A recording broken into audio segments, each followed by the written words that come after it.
मुद्दलपेक्षा तिप्पट रक्कम देऊनही खाजगी सावकारकी पद्धतीने पैसे उकळण्याच्या उद्देशाने घरात घुसून खोट्या गुन्ह्यात अडकविण्याची धमकी देत 1,00,000 रुपयाची मागणी केल्याप्रकरणी सौ ऋषिका सोमनाथ वाघमारे राहणार लालनगर हिच्या विरोधात गावभाग पोलीस ठाण्यात गुन्हा दाखल करण्यात आला आहे।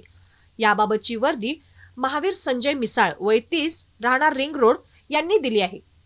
याबाबत पोलिसातून मिळालेली माहिती अशी, महावीर मिसाळ याने सौ ऋषिका वाघमारे हिच्याकडून आर्थिक अडचणीमुळे प्रापंचिक संसार आणि वैद्यकीय देणी भागविण्यासाठी दर आठवड्याला 10% व्याजाने 1,30,000 रुपये घेतले होते।